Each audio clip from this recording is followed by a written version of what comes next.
Doctor Verma और रिया दोनों रिया के बंगले के सामने पहुंचे और रिया को डॉक्टर वर्मा ने गुड बाय कहा और गाड़ी अपने घर की तरफ मोड़ दी। तब तक काफी रात हो चुकी थी। रिया ने अपने घर के अंदर एंटर किया और दबे पांव अपने कमरे की ओर जाने लगी। तभी उसके कानों में एक कड़कती आवाज सुनाई दी। इतनी रात गए बिना सिक्योरिटी के कहां घूम रही हो और तुम्हारा फोन क्यों नहीं लग रहा है? आवाज सुनने के बाद जब रिया ने पीछे मुड़कर देखा तो उसके दादा जगत प्रसाद माथुर उसे गुस्से से लाल होकर देख रहे हैं और उनके पीछे कई नौकर और सिक्योरिटी गार्ड डर के मारे सहमे हुए खड़े हैं, जिन्हें देखकर ऐसा लग रहा था कि उनको अभी अभी काफी भारी डांट की घुट्टी पिलाई गई हो। रिया समझ गई कि आज उसकी शामत आ गई है, क्योंकि आज दूसरा दिन था जब वो बिना सिक्योरिटी के रात को अकेले निकल गई थी और अपने दादू को इन्फॉर्म भी नहीं किया था। वो वहीं जड़वत होकर खड़ी हो गई और उसे कुछ सूझ नहीं रहा था कि वो क्या जवाब दे। कहां और किसके साथ थी तुम? जगत प्रसाद ने फिर से रिया की ओर गुस्से से भरी हुई नजर के साथ देखा और आगे बोले, ये तुम्हारा दूसरा दिन है जब तुम अचानक से बिना बताए गायब हो गई हो। पहले उस दिन पार्टी छोड़कर और आज मीटिंग से निकलने के बाद यहां तक कि ड्राइवर को भी भेज दिया। ऐसा कैसे चलेगा? तुम एक कंपनी की सीईओ और माथुर ग्रुप ऑफ कंपनीज की इकलौती उत्तराधिकारी हो, तो तुम कैसे इस तरह की लापरवाही बरत सकती हो? वो रिया की ओर देखते हुए गुस्से के साथ बोलते जा रहे थे और रिया चुपचाप खड़ी वहीं सुन रही थी। वो ये बात समझ रही थी कि अगर उसने दादू से ज्यादा आर्गुमेंट की तो दादू उसकी जासूसी शुरू करा देंगे।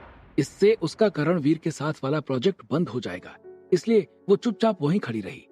फिर जगत प्रसाद ने अपने एक सबसे विश्वास पात्र सुरक्षा कर्मी लोबो को आवाज दी, जो उनसे कुछ ही दूरी पर खड़ा हुआ था। लोबो, इधर आओ। जगत प्रसाद माथुर का आदेश पाकर लोबो उनके सामने आकर खड़ा हो गया। उम्र 45 साल, 6 फीट लंबा शरीर, कसी हुई बॉडी और तने हुए सीने के साथ लोबो जगत प्रसाद की बातें ध्यान से सुन रहा था। जगत प्रसाद लोबो की ओर मुखातिब होते हुए बोले, लोबो, अब से रिया बेबी की सुरक्षा की जिम्मेदारी तुम्हारे ऊपर है। बिना उचित कारण जाने तुम्हें उन्हें कहीं भी अकेले नहीं छोड़ना है। जगत प्रसाद के इतना कहते ही रिया को एक जोरदार धक्का लग गया था। वो समझ नहीं पा रही थी कि अब वो उस फार्मिंग प्लांट को देखने कैसे जाएगी। कुछ न कुछ तो जुगाड़ करना ही पड़ेगा।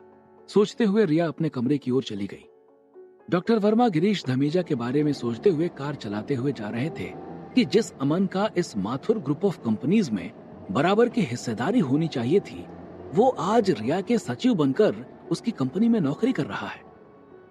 यही सब सोचते सोचते वो कब ध्यान मग्न हो गए उन्हें पता ही नहीं चला। और फिर अचानक से एक टर्निंग पॉइंट पर सामने से आ रही एक गाड़ी के हेडलाइट की रोशनी उनके आंखों में पड़ी और वो हड़बड़ा गए। और जब तक वो अपने आप को संभाल पाते कि दोनों गाड़ियों की आपस में भिड़ंत हो गई और दोनों गाड़ियां जाकर एक गहरी खाई में जा गिरी। दूसरी ओर गहरी नींद में सो रहा सिद्धार्थ सोते हुए चौंका तो उसने अपने आप को एक गांव में पाया जो कि बौद्ध भिक्षुओं से भरा हुआ था। उसने आसमान की ओर देखा तो सूरज बादलों की ओट में छिपा हुआ था। ऐसा लग रहा था कि बादल उसके आने की खुशी में बरसने वाले हैं।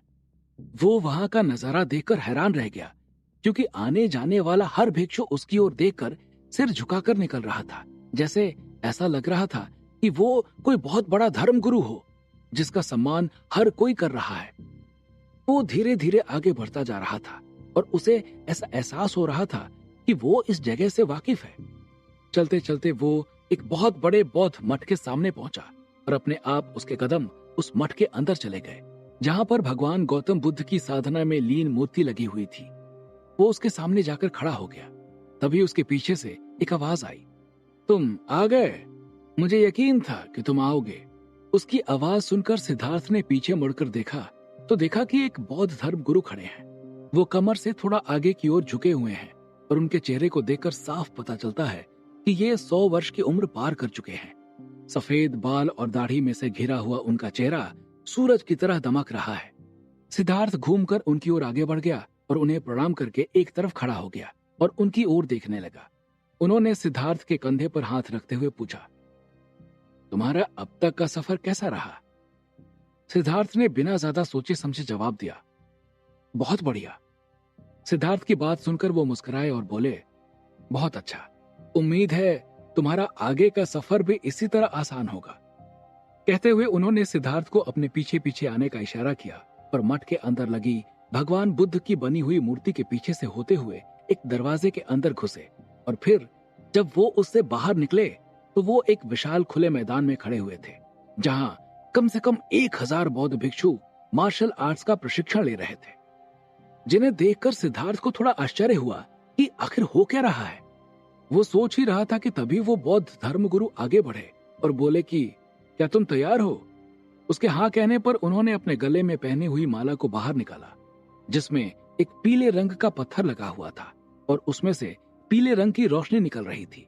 और सिद्धार्थ का हाथ पकड़कर उस माला को उसकी अंगूठी से चिपका दिया और थोड़ी देर बाद उस अंगूठी का रंग पीला हो गया और उससे निकली पीली रोशनी ने आसपास के सारे वातावरण को पीले रंग से रंग दिया था।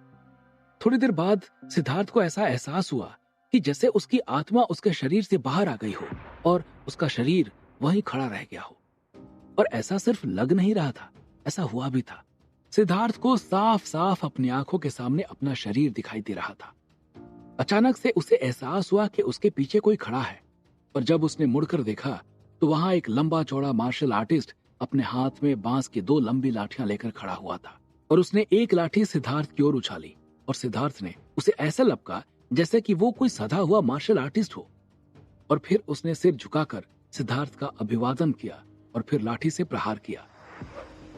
सिद्धार्थ ने वो प्रहार अपने हाथों से रोक लिया और फिर दोनों में घमासान युद्ध होने लगा। दोनों उत्कृष्ट अस्त्र का युद्ध कौशल प्रदर्शित कर रहे थे और दोनों की लाठियों के टकराने की आवाज वहां गूंज रही थी। जब सिद्धार्थ को लगा कि वो इतना आसानी से हार मानने वाला नहीं है तो उसने अपने आप को अपने घुटने पर लाते हुए एक लाठी उसके टांगों के बीच मारी और वो वहां से गायब हो गया। सिद्धार्थ को लगा कि जैसे उसने युद्ध जीत लिया हो और वो मुस्कुराते हुए घूमा, लेकिन पीछे से उसके ऊपर वार हुआ और वो लड़खड़ा गया। फिर उसने संभलने के बाद उससे भी लड़ना शुरू किया और फिर उसे भी मार गिराया। लेकिन जैसे जैसे वो एक एक को मार रहा था वैसे वैसे वो रक्त बीज की तरह एक एक करके आ रहे थे। वो उस पीले धुएं में ऐसे प्रकट हो रहे थे जैसे तालाब में कमल का फूल। सिद्धार्थ एक एक करके उनसे लड़ता जा रहा था और अपने शरीर के साथ खड़े उन बौद्ध धर्म गुरु को देखे जा रहा था। जैसे ही किसी के लाठी का वार उसके ऊपर पड़ता, अंगूठी में से निकलने वाली पीली रोशनी कम हो जाती। वो समझ गया था कि उसे इनसे तब तक लड़ना है जब तक बौद्ध धर्मगुरु की सारी ऊर्जा उसके अंदर न समाहित हो जाए। जैसे जैसे बौद्ध धर्मगुरु की ऊर्जा उसके अंदर समाहित हो रही थी वैसे वैसे उसके शरीर का तेज मरता जा रहा था और वो काले पड़ते जा रहे थे। सिद्धार्थ समझ चुका था कि बौद्ध धर्मगुरु की सारी ऊर्जा उसके अंदर समाने के बाद उनका शरीर तेज विहीन हो जाएगा और इसीलिए ये लोग उसके साथ युद्ध कर रहे हैं ताकि बौद्ध धर्मगुरु को बचाया जा सके, जो कि उसे मार्शल आर्ट्स सिखाने के लिए अपना बलिदान कर रहे हैं। थोड़ी देर तक ऐसे ही ऊर्जा का आदान प्रदान होता रहा और फिर जैसे ही ऊर्जा का आदान प्रदान बंद हुआ, बौद्ध धर्मगुरु नीचे गिर गए और सारा उजाला वहां से गायब हो गया। ऐसा लग रहा था कि जैसे वहां कुछ था ही नहीं। सिद्धार्थ चारों तरफ अंधेरे से घिरा हुआ था। वो चिल्लाने लगा, लेकिन उसकी आवाज गले से बाहर निकल ही नहीं रही थी। उसे ऐसा लग रहा था कि जैसे उसकी सांस फूल रही हो और वो चौंकते हुए उठा तो उसने अपने आप को बिस्तर में पाया। उसने ध्यान से अपनी अंगूठी की ओर देखा तो उसमें से पीले रंग की रोशनी निकल रही थी। उसे इस बात की खुशी तो हो रही थी कि उसे मार्शल आर्ट्स की कला का ज्ञान हो चुका था, लेकिन बौद्ध धर्मगुरु का गिरता हुआ शरीर उसकी आंखों के सामने घूम रहा था और उसके दिमाग में आदिशक्ति की वो बात घूम रही थी। हर कोई किसी न किसी प्रयोजन के साथ धरती पर भेजा जाता है और शायद उनका प्रयोजन उसे मार्शल आर्ट्स की शिक्षा देना ही हो। उसने गुल्लू की ओर देखा तो वो घोड़े बेचकर सो रहा था। उसे देखकर सिद्धार्थ मुस्कुराया और लेट गया। दोनों कार जाके एक गहरी खाई में गिरी और खून से लथपथ डॉक्टर वर्मा की कार एक भारी पेड़ से जाकर अटक गई और दूसरी कार जाकर और नीचे गिरी और उसमें आग लग गई। सीट बेल्ट पहनने की वजह से डॉक्टर वर्मा कार में ही फंसे हुए थे। उन्हें होश तो था, लेकिन उनके अंदर इतनी हिम्मत नहीं बची थी कि वो अपने आप को उस कार से बाहर निकाल लें। वो समझ नहीं पा रहे थे कि क्या किया जाए। तभी उनकी नजर गियर के पास पड़े अपने मोबाइल पर पड़ी और उन्होंने डायल नंबर में सबसे ऊपर पड़े करणवीर का नंबर डायल किया और फोन उठने पर अपनी स्थिति बताते हुए बोले, मेरी कार का टर्निंग पॉइंट पर एक्सीडेंट हो गया है और मैं एक पेड़ से लटका हुआ हूं। जब तक वो अपनी बात पूरी कर पाते, कार का बैलेंस बिगड़ा और वो और नीचे जा गिरा। करणवीर को फोन में साफ साफ डॉक्टर वर्मा के कार के गिरने की आवाज सुनाई दी। वो किसी अनहोनी की आशंका से घबरा गया और उसने तुरंत अपने सेक्रेटरी रजत को फोन किया और बोला, तुम तुरंत पुलिस लेकर टर्निंग पॉइंट पहुंचो। क्या हो गया सर? रजत ने सवाल किया। डॉक्टर वर्मा का एक्सीडेंट, कहते हुए करणवीर ने फोन काट दिया और उसके माथे पर पसीने की बूंदें लुढ़कती हुई दिखाई दे रही थी। क्या डॉक्टर वर्मा इस एक्सीडेंट से जिंदा बच पाएंगे? क्या रिया और करणवीर का सीक्रेट प्रोजेक्ट बंद हो जाएगा? क्या होंगे इन सभी सवालों के जवाब? हमें कमेंट करके जरूर बताएं और आगे की कहानी जानने के लिए सुनते रहिए भूमिपुत्र, सिर्फ पॉकेट एफएम पर।